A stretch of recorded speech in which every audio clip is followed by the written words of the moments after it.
मौजूद सामीन, ये बात हमारे लिए बाइस फ़ख्र है कि हमारे आज के स्टेज पर वो शख्सियत जलवा अफरोज़ हैं जो सिर्फ कानून की दुनिया में ही नहीं बल्कि शेर व शायरी की दुनिया में भी एक आला मकाम रखते हैं। मेरी मुराद है मोहतरम कैसर खालिद साहब से हम आपका इस्तकबाल करते हैं और साथ ही साथ मैं इस्तकबाल करना चाहूँगा पासबान अदब मुंबई के शेख दानिश साहब। दानिश साहब भी यहाँ मौजूद हैं। मैं आपसे गुजारिश करता हूँ कि स्टेज पर तशरीफ़ ले आए। मुकर्रमी सामीन,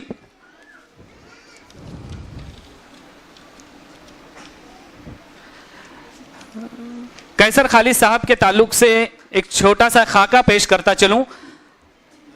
19 जुलाई सन 1971 बिहार के एक छोटे से गांव अररिया में आपका जन्म हुआ। उर्दू के मारूफ शायर हैं, कई एजाज़ात से अब तक नवाजे जा चुके हैं, मगर इसमें जो खास है वो महाराष्ट्र स्टेट साहित्य उर्दू अकेडमी की जानिब से जो अवार्ड दिया गया वो आपके लिए बहुत ही खास है। पासबान अदब मुंबई के आप सदर हैं। इसके अलावा कई अदबी अंजुमनों से भी जुड़े हुए हैं। गुज़िश्ता दिनों नेहरू सेंटर पर एक बहुत ही खूबसूरत महफिल आपकी जानिब से सजाई गई थी पासबान अदब की जानिब से, जिसमें मुंबई और अतराफ़ के स्कूलों को दावत दी गई थी, जहां पर ओपन माइक सेशन हुआ और इस तरह के अलग अलग प्रोग्राम पेश किए गए। हम उस प्रोग्राम की कामयाबी के लिए कागजी एजुकेशन सोसाइटी की जानिब से सर को बहुत बहुत मुबारकबाद पेश करते हैं और इंशाल्लाह हम दुआ करते हैं कि मुस्तकबिल में भी आपको भी ये कामयाबी मिलते रहे। मैं कागजी एजुकेशन सोसाइटी के सदर ज़ैनुल आबिदीन से गुजारिश करूंगा कि आपकी खिदमत में शॉल, मेमेंटो और बुके का नजराना पेश करें। जोरदार तालियों से इस्तकबाल मोहतरम कैसर खालिद साहब, special inspector of police Maharashtra state Mumbai, IPS range के ऑफिसर हैं आप।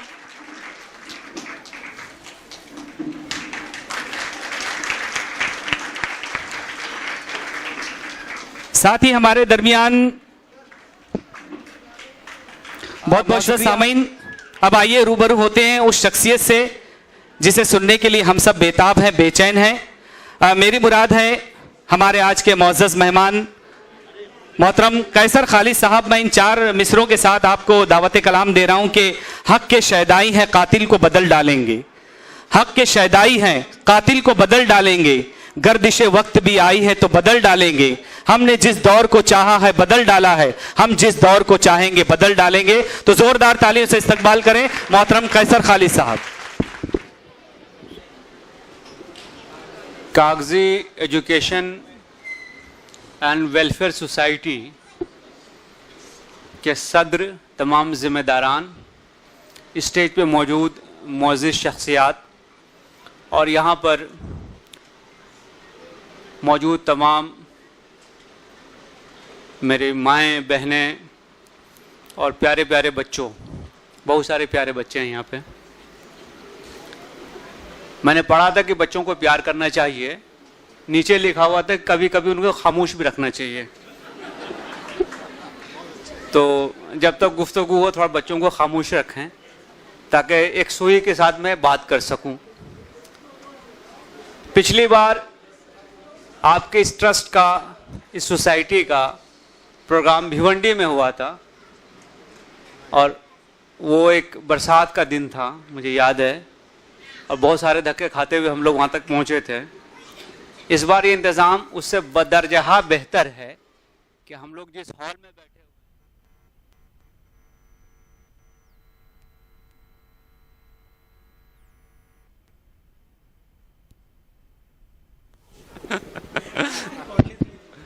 हेलो, हाँ छोड़ दो, हो गया। देखो ये सब धक्के लगने जरूरी हैं। नहीं, जिंदगी कैसी है ये इससे पता चलता है कि जब सब चीज आप इंतजाम कर लीजिए तब भी कुछ हो जाएगा जिसके बारे में आपको कतन इल्म नहीं होगा, आप एक्सपेक्ट नहीं करेंगे और अचानक से माइक आपका बंद हो जाएगा। यही है जिंदगी कि कब जो है डब्बा गुल हो जाए कह नहीं सकते। तो उस एतबार से ये एक उसका डेमो था। अब ये है कि कोई भी चीज जब अपने उरूज की तरफ जाती है तो उसमें बेहतरी आती है। ये फितरत का उसूल है कि जब किसी चीज को उरूज आता होता है, वो बुलंदी की तरफ जाती है, वो अच्छाई की तरफ जाती है, तो उसमें बेहतरी आते जाती है। अभी आपने रिपोर्ट सुनी सोसाइटी की, पिछले 1 साल में मैं ये देख रहा हूं कि 100% की बेहतरी तो आपके कलेक्शन में आ गई। उस वक्त जो है, चूंकि जब गुफ्तगू हो रही थी तो मैंने ये मशवरा दिया था कि सिर्फ ज़कात पे निर्भर ना रहते हुए सदक़े पे भी आदमी को ध्यान देना चाहिए। ज़कात की लिमिट है, वो 2.5%, 5%, 10% या 20% जैसा हो वैसा होता है। सदक़े की कोई लिमिट नहीं होती है। कोई भी आदमी कितना भी सदका कर सकता है। किस लिए कर सकता है? क्योंकि दोस्तों, आज हिंदुस्तान में जितने भी लोग पीछे रह गए हैं तरक्की की दौर में, उन तमाम लोगों का स्टैटिस्टिक्स देखो, एक चीज कॉमन होगी। तमाम लोग जो कि तरक्की की दौर में पीछे हैं, पीछे रह गए हैं, जिसको हम बैकवर्ड कहते हैं, उनमें एक चीज कॉमन है। जैसे तमाम लोग जो खूबसूरत होते हैं, उनमें एक चीज कॉमन होती है, उनका रंग गोरा होता है ना? लड़के का रंग गोरा हो तो और भी अच्छी बात है।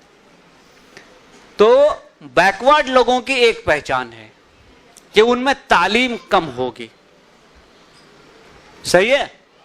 किसी भी मोहल्ले में चले जाओ, जितने भी लोग जो जिंदगी की दौड़ में पीछे हैं, उनके मोहल्ले में जो चीज हाशिए पे होगी वो तालीम होगी। तालीम के बाद दूसरी चीज आएगी तरबियत। उनकी तरबियत उल्टी होगी।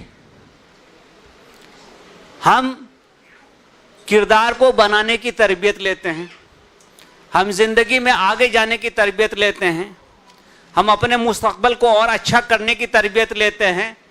वहां सारी तरबियत उल्टी होगी। वहां तरबियत कैसी होगी कि बच्चा गड्ढे में कैसे जाए, ये तरबियत होगी। अब मैं धीरे धीरे करके सब चीज पे आता हूं। अब यहां पे 4 आपके एम हैं: तालीम, खुशहाल मुआशरा, अखुवत और फलाह आम। ये आपके बोर्ड में लिखा हुआ है। मेरी एक आदत है कि मैं कहीं जाता हूं तो आसपास क्या रखा हुआ सबको पढ़ता हूं। तो ये अभी मैंने आपका ऑब्जेक्टिव नस्बुल ऐन क्या है उसको पढ़ा है। अब आइए तालीम पे। तालीम क्यों नहीं है? मुझे बताओ कि ऐसा कौन सा बच्चा होता है या ऐसा कौन सा माँ बाप होता है जो ये नहीं चाहता कि उसका बच्चा बहुत अच्छा पढ़े लिखे? कोई माँ बाप यहां पे ऐसे हैं जो चाहते कि उनका बच्चा जाहिल रहे? देहातों में इसको कहते हैं भैंस चराए। मालूम है ना? गांव में जाओगे तो बोला भैंस चराएगा, मतलब पढ़ेगा नहीं। हम में से कोई अब ऐसा माँ बाप नहीं रहा जो ये कहे मेरा बच्चा खेती करेगा। किसका एम है उसका बच्चा खेती करे? किसी का एम नहीं है। तो हमारे बच्चे पढ़ क्यों नहीं पाते? अगर हम सब चाहते हैं कि मेरे बच्चे पढ़ें तो बच्चे क्यों नहीं पढ़ पाते हैं? आपने बहुत सारे पौधे देखे होंगे ना जो गमले में लगाए जाते हैं। हमारी क्या ख्वाहिश होती है कि हमारे घर में भी गमले हों, उसमें से फूल उगे, है ना? अच्छा पौधा, जासवंत हो, गुलाब हो, कईयों ने रखा भी होगा। पौधा जिसमें फूल निकलना चाहिए उसको हम किधर रखते हैं? घर के अंदर कि सूरज की रोशनी में? सूरज की रोशनी में। घर के अंदर रखेंगे तो क्या होगा? मुरझा जाएगा, मर जाएगा। तो उसको रोशनी की जरूरत होती है बढ़ने के लिए, फूल आने के लिए, फल आने के लिए। तब जाकर वो आपको जो उम्मीद उससे है वो उम्मीद पे पूरा उतरेगा। अब जहां सूरज पौधे के लिए चाहिए, आपका बच्चा जो कि एक छोटे से नन्हे से पौधे के मानिंद है, उसको भी सूरज चाहिए। वो सूरज कौन सा है? वो सूरज है मां बाप के किरदार की रोशनी का सूरज।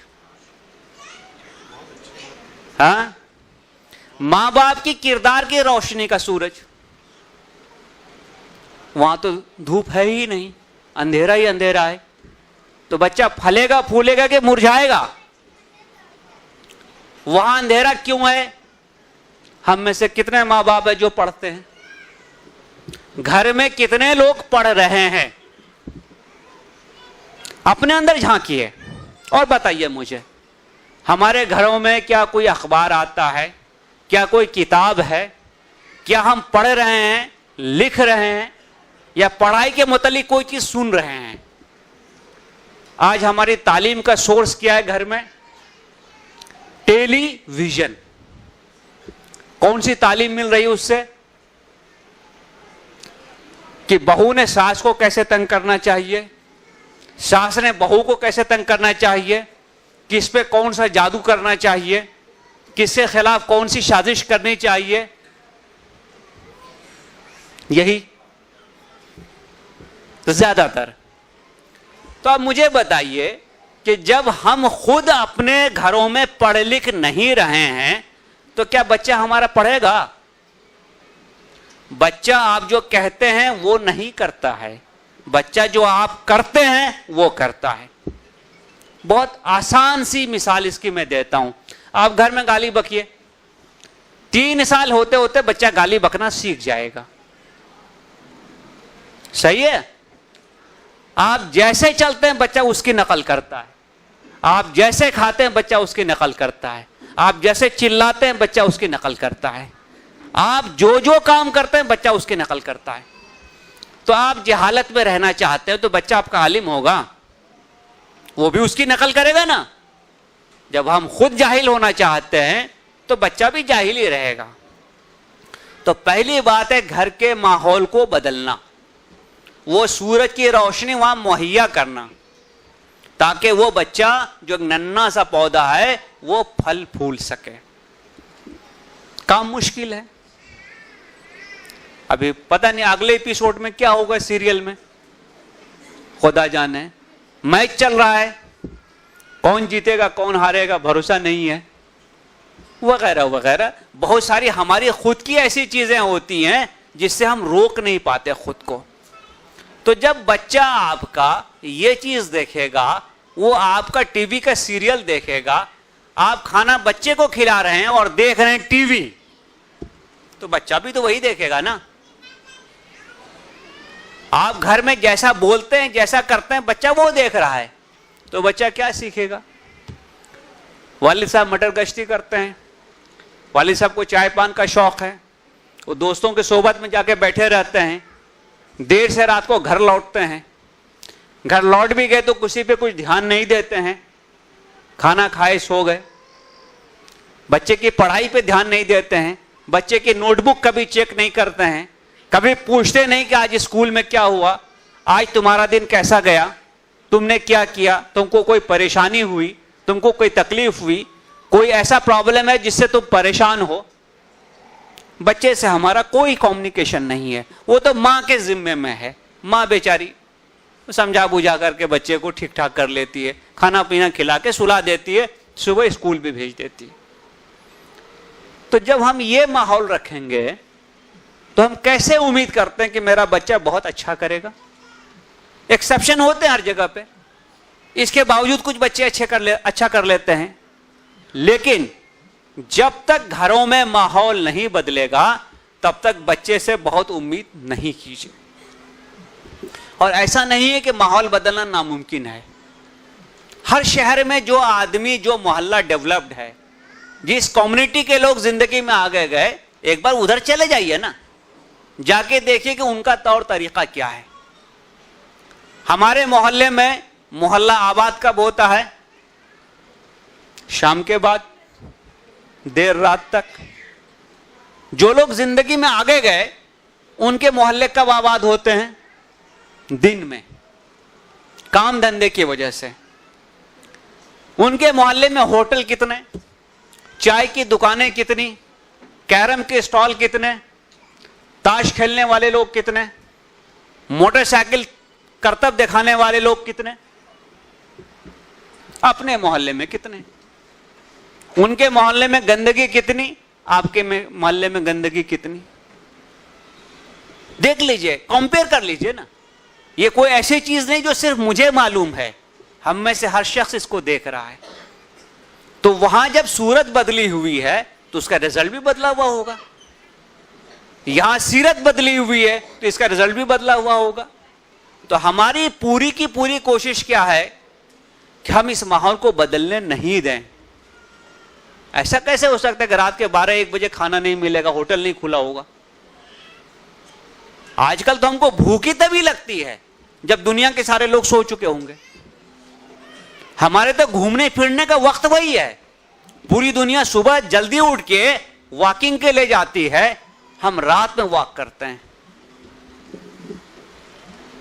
अल्लाह ने कुरान में क्या कहा था कि हमने रात को आराम की चीज बनाया है कि तुम सो सको, आराम कर सको, ताकि दिन में तुम काम कर सको।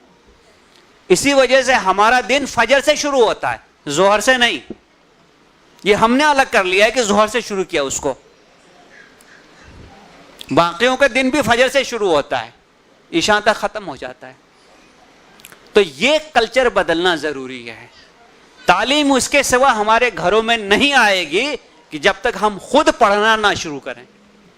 और मैं ये नहीं कहता हूं कि पढ़ने के लिए आप कोई बाहर से किताब लेके आइए, अपने बच्चे के ही किताब पढ़िए और देखिए कि आप उसको पढ़ पा रहे हैं क्या, उसमें जो एक्सरसाइज दिया हुआ है आप उसको सॉल्व कर पा रहे हैं क्या। आप ईमानदारी से अपना जायजा लीजिए, कितने माँ बाप बच्चे के क्लास का एक्सरसाइज खुद से बना सकते हैं। चौथी क्लास के बाद मुमकिन नहीं है। चौथी क्लास तक तो हो जाएगा किसी ना किसी ढंग से।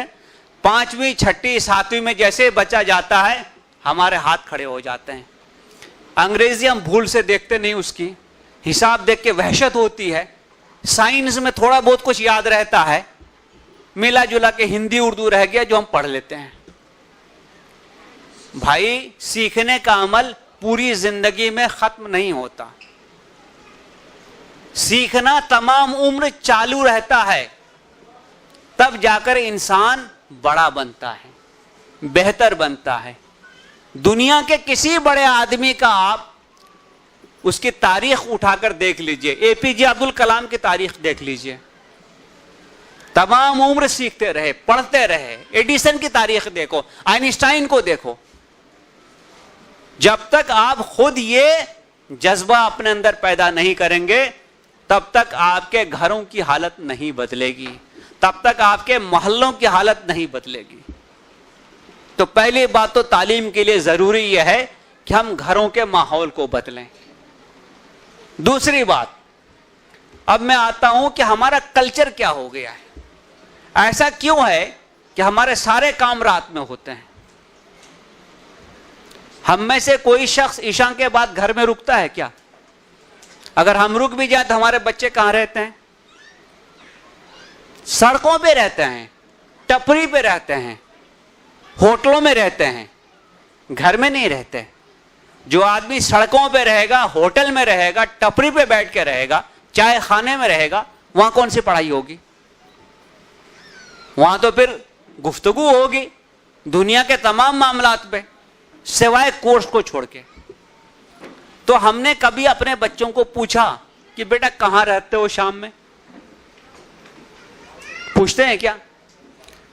आज वालिदैन का पहला नस्बुल ऐन क्या है कि बच्चे को जल्दी से जल्दी मोटरसाइकिल कैसे लाके दें। मोटरसाइकिल इतना जरूरी हो गया जैसे कि ऑक्सीजन, सांस ही नहीं आएगी उसको। आप शबे बारात के दिन मोहल्लों में निकल जाइए। शबे बारात में करतब दिखाने के सिवा दुआ कबूल नहीं होती है, मालूम है ना कि दुआ के साथ करतब दिखाना जरूरी है। मोटरसाइकिल पे कट मार के निकलना जरूरी है, नहीं तो अल्लाह में क्या सोचेंगे, अल्लाह कैसा नालायक है कि शबे बारात के दिन घर में बैठा हुआ है, पढ़ाई लिखाई कर रहा है, रास्ते पे नहीं निकला है।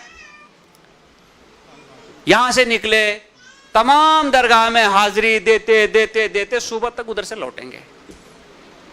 बाकी दिन खुदा के शुक्र है कि हम नमाजों से भी दूर रहते हैं। कौन मेहनत करेगा, कौन जाके हाजिरी देगा? शबे बारात में मोटरसाइकिल पे घूमना जरूरी है। वही हाल बासी ईद का है हमारे पास। ये जब तक ये महाराष्ट्र नहीं आया था मुझे बासी ईद मालूम ही नहीं था, क्योंकि दुनिया में जो चीज बासी हो जाती है उसको फेंक दिया जाता है। खाना बासी हो जाए नहीं खाते हैं, कोई भी चीज बासी हो जाए तो उसको हम छोड़ देते हैं। यहां तो ईद बाजू में गई, बासी ईद ही इंपॉर्टेंट है।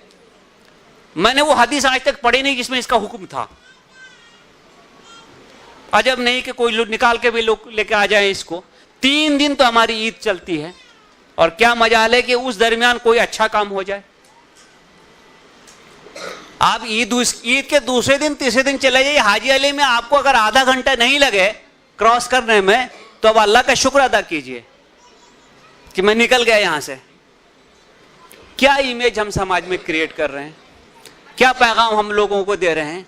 वहां से जो शख्स गुजरता है वो आपको 1000 गाली देके जाता है,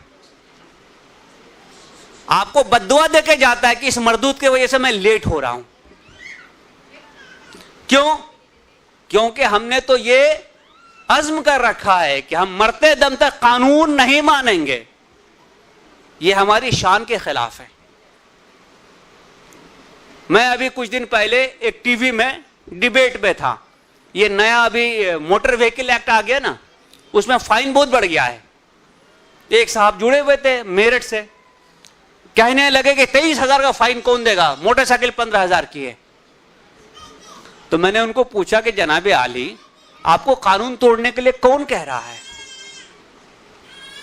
आपने ऐसा कैसे मान लिया कि कानून तोड़े बिना आप जी ही नहीं सकते? तो हमारे में कानून तोड़ने की जो एक रवायत शुरू हो गई है, मुझे मालूम नहीं कि किसने इसकी बुनियाद डाली है। अगर मैं कभी उस शख्स से मिल सकता तो जरूर पूछता कि मिल्लत को बर्बाद करने के लिए और कोई रास्ता नहीं था तुम्हारे पास? समुद्र में डुबा देते ले आके लोगों को।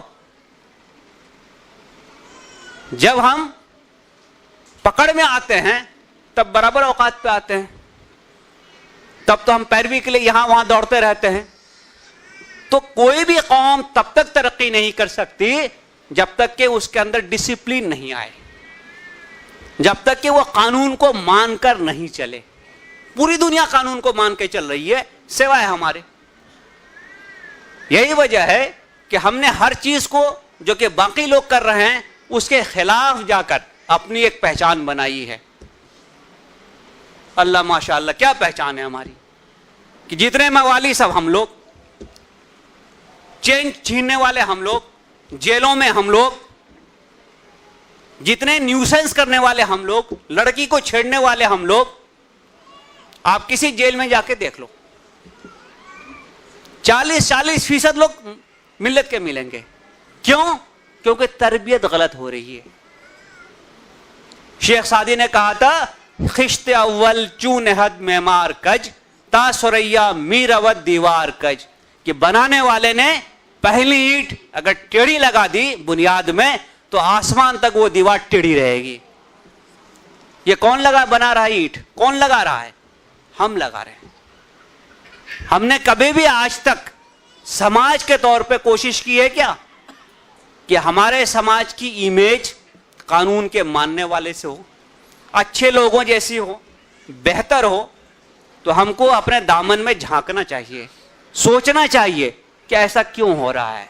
यहां चूंकि समाज के सीनियर लोग मौजूद हैं, माए मेरी मौजूद है, मैं इनसे पूछना चाहूंगा कि बच्चे को पूछो कि ऐसा क्यों कर रहा है।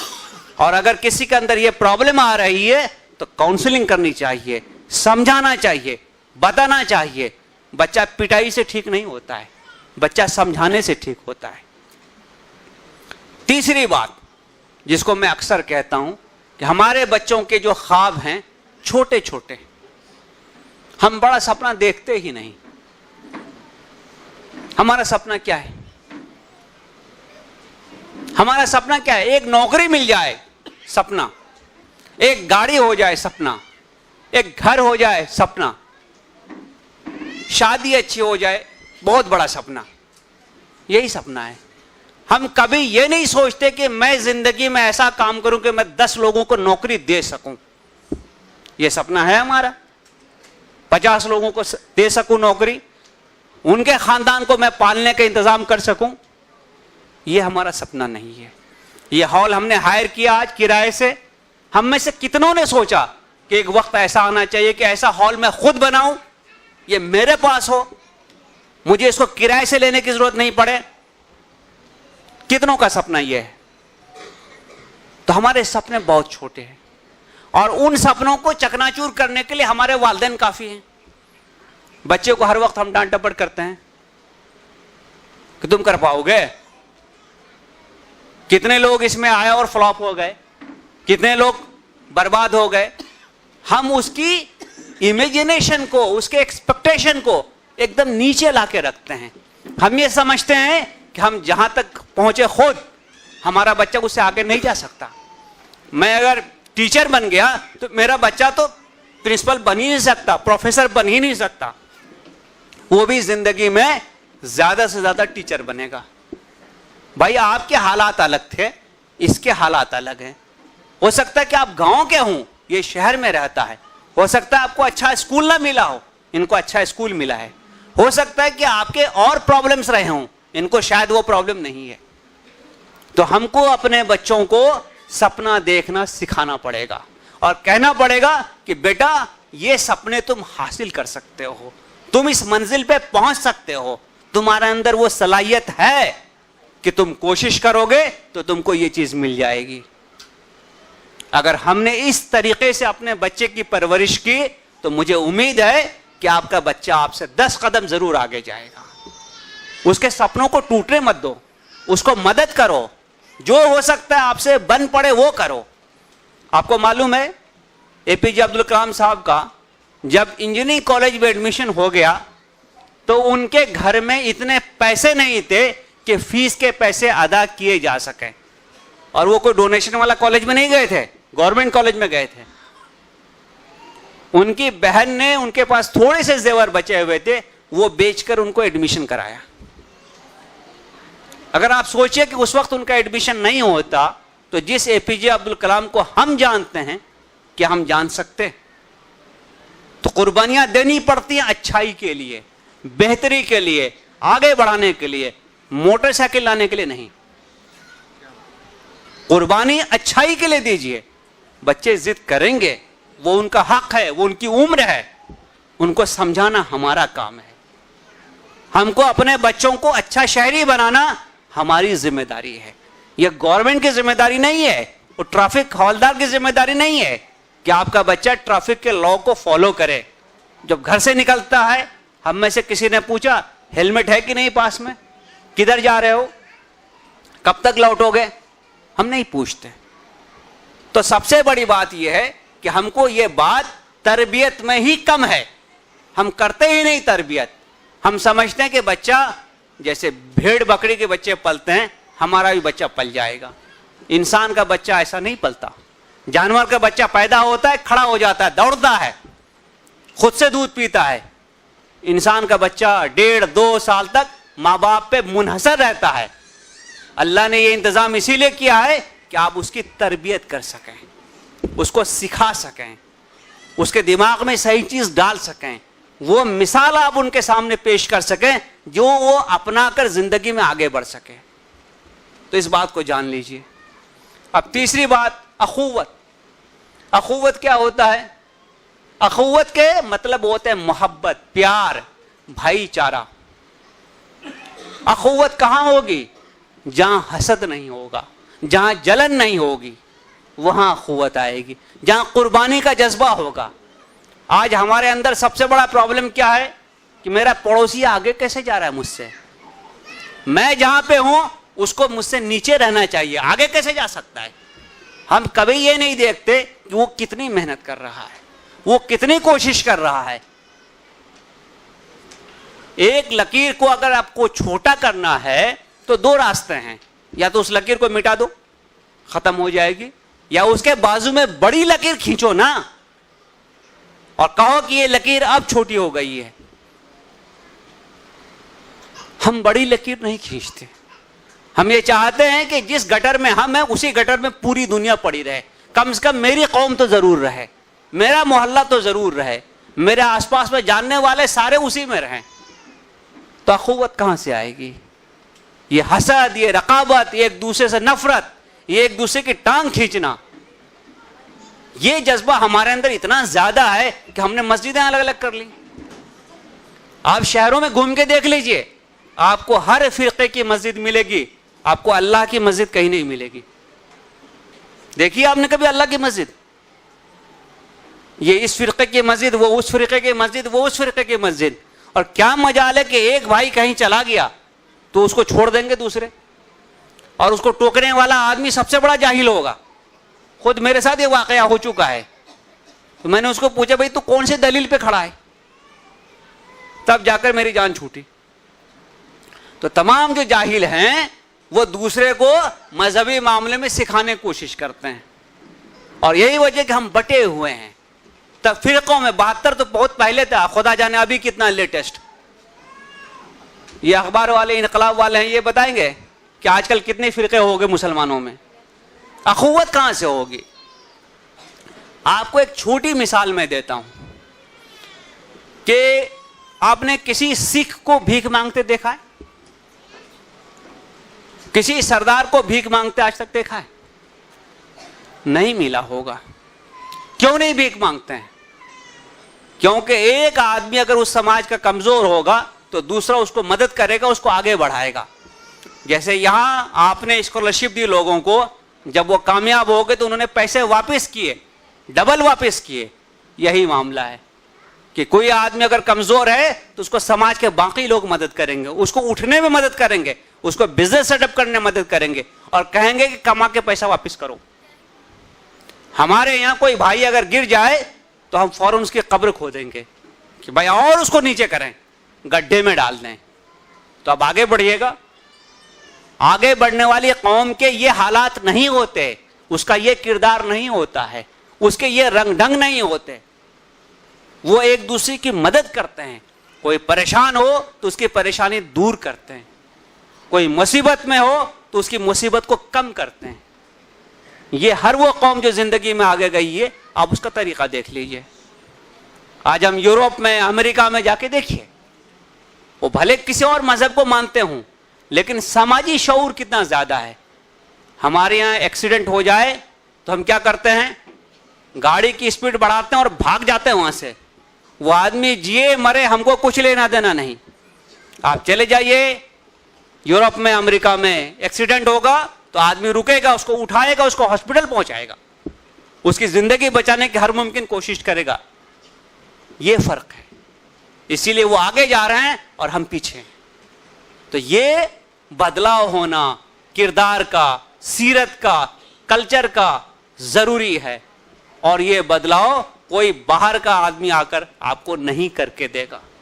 इस उम्मीद में मत रहिए नबूवत 1400 साल पहले खत्म हो गई, अब कोई नबी नहीं आने वाला है। अब आपको अपने किरदार की दुरुस्तगी खुद करनी पड़ेगी, आपको अपने आप को खुद सुधारना पड़ेगा। आपके सामने इल्म है, सिर्फ उस पर अमल करने की जरूरत है। तो दोस्तों, ये जो दर्द है, ये जो मैं देखता हूं मोहल्लों में, इससे दुख होता है मुझे कि अब अगर नहीं सुधरेंगे, नहीं आंख खुलेगी तो कब खुलेगी? तो हम जिस हिसाब से सोए हुए हैं कि हर फील्ड में हम पीछे रहते जा रहे हैं। मैं अक्सर इसकी मिसाल क्या देता हूं कि आपने हवाई अड्डे पे एक जहाज को देखा होगा। जहाज जब लगा हुआ रहता है, पैसेंजर जाकर उसमें बैठता है तो उसकी स्पीड होती है 0 किलोमीटर पर आवर, वो नहीं चल रहा होता है। दरवाजा बंद हो जाता है, वो धीरे धीरे चलता है, 20 किलोमीटर की स्पीड में चलता है। फिर वो जाता है रनवे पे, तेजी से दौड़ता है, वो 200 किलोमीटर की स्पीड में चलता है, और जैसे ही वो हवा में उड़ गया वो 800 किलोमीटर की स्पीड में चलता है। तो मुल्क में कुछ लोग 0, कुछ 20, कुछ 200, कुछ 800 पे चल रहे हैं। आप अपने अंदर झांकिए और सोचिए कि हम कौन सी स्पीड से चल रहे हैं। अगर हम 20 किलोमीटर की स्पीड से चल रहे हैं तो 800 वाले का मुकाबला होगा? आप यहां से दौड़ करके पहुंचेगा स्टेशन तक, तब तक वो दिल्ली पहुंच चुका होगा। तो आपको अपनी स्पीड बढ़ानी होगी। स्पीड कैसे बढ़ेगी? जब हमारे ऊपर जो जंग लगी हुई है ना, उसको हम झाड़ेंगे। हम भी उनके तौर तरीकों को अपनाएंगे कि वो कैसे वहां तक पहुंचे, वो कैसे मेहनत करते हैं, वो कैसी पढ़ाई करते हैं, उनका किरदार कैसा है, उनके मामूलात कैसे हैं, उनकी सोच कैसी है। अपने अंदर अगर हम उस चीज को ले आए तो कोई भी आदमी आपका हाथ नहीं पकड़ सकता है। आपके अंदर वो सलाहियत है कि आप भी 800 किलोमीटर की स्पीड में जा सकते हैं। और मैं देख रहा हूं कि ये बदलाव धीरे धीरे आ रहा है। आपके सोसाइटी का पिछले 8 साल का जो काम है, कहां से शुरू किए थे आज कहां तक पहुंचे, इस काम को और ताकत देने की जरूरत है। इस पैगाम को घर घर तक पहुंचाने की जरूरत है। और मुझे आज बहुत खुशी है कि पिछले साल जितने लोग थे उससे बहुत ज्यादा लोग आज मौजूद हैं। हमारी इतनी माएँ आज यहां आई हुई हैं। मैं एक ही अपील करूंगा कि और कुछ नहीं, घर का माहौल बदल दो, ये आपके हाथ में है। जिस दिन आपने घर का माहौल बदल दिया, आपके बच्चे बदलना शुरू हो जाएंगे, और जिस दिन बच्चे बदलना शुरू हो जाएंगे, समाज बदलेगा, और जिस दिन समाज बदलेगा उस दिन आपकी जो हैसियत है वो हैसियत बदल जाएगी। उस दिन आप लोगों को देने वाले बनेंगे, मांगने वाले नहीं बनेंगे। मैं यही दुआ करता हूं कि अल्लाह हम में से हर शख्स को दूसरों को कुछ देने वाला बनाए, मांगने वाला नहीं बनाए। शुक्रिया। बहुत शुक्रिया। ये थे मोहतरम कैसर खालिद साहब, जो हमारी कौम की तल्ख हकीकत बयान कर रहे थे, सच्चाई बयान कर रहे थे, और साथ ही साथ वालिदैन को एहसास ज़िम्मेदारी भी पैदा करने की कोशिश कर रहे थे। एक ज़माना वो भी था कि जब माएँ या वालिदैन अपने बच्चों को वो तालीम दिया करते थे बकौल अल्लामा इकबाल के, यकी मोहकम अमल पैहम मोहब्बत फातह आलम, यकी मोहकम अमल पैहम मोहब्बत फातह आलम, जिहाद जिंदगानी में यह है मर्दों की शमशीरें। मगर 21वीं सदी में ये बिल्कुल उल्टा हो गया। जैसा कि सर ने जिक्र किया, TV channel, serials, social media, WhatsApp, Facebook, इसकी तालीम ने बिल्कुल इस शेर को उलट कर रख दिया। आज हमारे घरों में जो तालीम मिल रही है उसके असरात ये हो रहे हैं कि जो जांचा चंद बच्चों की बयाजों को मुदर्रिस ने, जो जांचा चंद बच्चों की बयाजों को मुदर्रिस ने नजर आई आलिया, कटरीना और ऐश्वर्या की तस्वीरें, किया दरियाफ्त ये क्या है, तो बच्चों ने कहा हंसकर, जिहाद जिंदगानी में ये है मर्दों की शमशीरें।